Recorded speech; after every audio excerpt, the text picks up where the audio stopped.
Hi friends, అందరూ ఎలా ఉన్నారు? ఈరోజు మనం నాటుకోడి కూర తయారు చేసుకుందాం. చాలా బాగుంటుంది. మీరు కూడా ఒకసారి ట్రై చేసి చూడండి. ముందుగా మనం ఒక కడాయి పెట్టుకుందాము. ఇందులో ఆయిల్ వేసుకుందాం.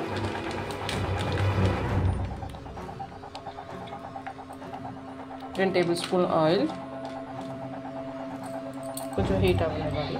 ఇది నేను నాటుకోడిని ఆల్రెడీ ఉప్పు పసుపు వేసి కొంచెం ఫ్రై చేశాను.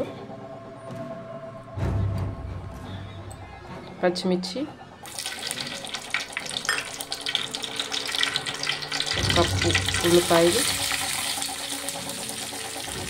ఇప్పుడు ఇందులో హాఫ్ టేబుల్ స్పూన్ కారం, హాఫ్ టేబుల్ స్పూన్ సాల్ట్,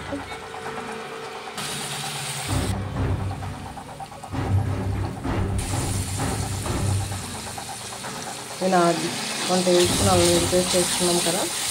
నేను ఆల్రెడీ చికెన్లో కూడా అల్లం వెల్లుల్లి పేస్ట్ వేసుకున్నాను. ఇది ఫ్రై అవ్వాలి. ఫ్రై అయిపోయిన అల్లం వెల్లుల్లి పేస్ట్, ఒక కప్ టమాటా, బాగా మగ్గిపోయాలి. టమాటా మొత్తం మగ్గిపోయింది కదా. ఇప్పుడు మసాలాలు యాడ్ చేసుకుందాం. హాఫ్ స్పూన్ ధనియా పౌడర్, హాఫ్ టీ స్పూన్ జీలకర్ర powder, half tea spoon garam masala, 2 table spoon కారం. ఇది మొత్తం మిక్స్ చేసుకుందాం.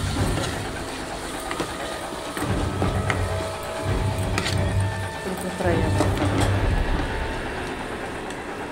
మసాలా కొంచెం కుక్ అయింది కదా. ఇప్పుడు నేను ఆల్రెడీ చెప్పాను కదా ఇందాక, చికెన్ కుక్ చేసి పెట్టాను, కొంచెం ఫ్రై చేశాను. అందులో వచ్చిన వాటర్ ఇది. ఆ వాటర్ యాడ్ చేసుకోండి. 1 కప్పు. కొంచెం బాగా కలుపుకోవాలి. కొంచెం ఉడికిన తర్వాత అప్పుడు చికెన్ యాడ్ చేసుకుందాం మనం. వాటర్ అలా కొంచెం బాయిల్ అయింది కదా.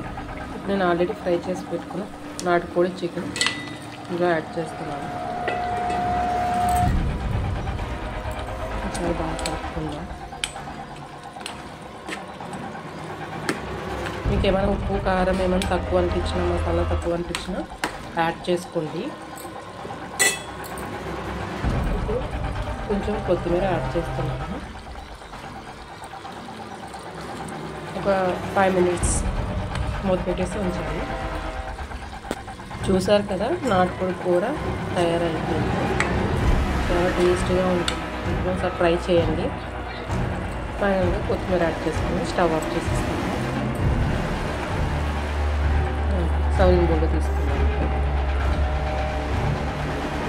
చూసారు కదా, మన నాటుకోడి కూర రెడీ అయిపోయింది. చాలా బాగుంటుంది. మీరు కూడా ఒకసారి ట్రై చేసి చూడండి. మీకు వీడియో నచ్చినట్లయితే లైక్ చేయండి, షేర్ చేయండి, సబ్స్క్రైబ్ చేయడం మాత్రం మర్చిపోకండి.